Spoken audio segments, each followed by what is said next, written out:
બોલશો કેટલા? તો સરપંચ ને ગામમાં આગેવાન બનાવનાર કોણ?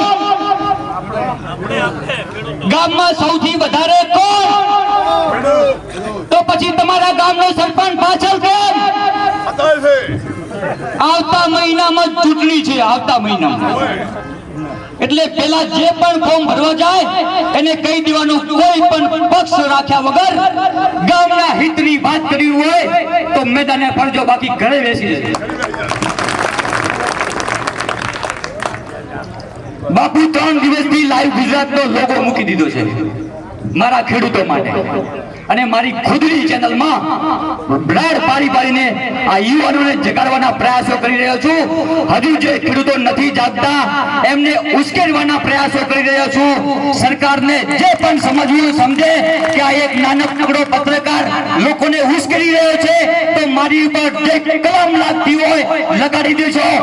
મારામાં એટલી કેપેસિટી આત્મામાં ભરેલી છે, કારણ કે મારું આત્મા મનોબળ એટલો મજબૂત છે કે હું એકલો પણ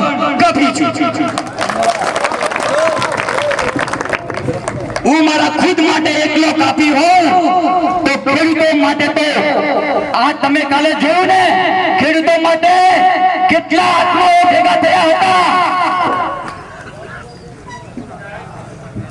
આજે એક મહત્વની જાહેરાત 2 દિવસથી થાય છે.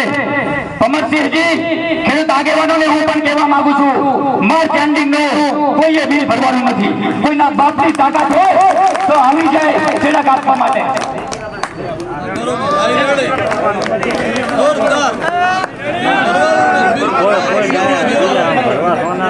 અને બિલ ભરવા માટે, બિલ લેવા માટે, ઉઘરાણી કરવા માટે, છેડા કાપવા માટે જો આવે તો કે થાંભલે ચડા છેડા કાપવા, અને તમે કઈ રીતે ઉતરો છો નીચે ઉભા છો. આજ ખેડૂતો છે જે સરકાર ચલાવી રહ્યા છે, આજ ખેડૂતો છે જે ઉદ્યોગપતિઓને ચલાવી રહ્યા છે, આજ ખેડૂતો છે જે મોટા મોટા શહેરોમાં મોલો બનાવીને બેઠા તેમાં જે અનાજ વેચાય છે એ પૂર્ણ કરવાની તાકાત અહીંયા બેઠેલા તમામ લોકોની છે. એટલે કોઈના બાપની તાકાત નથી કે તમારી સામે આંગળી ઉઠાવે.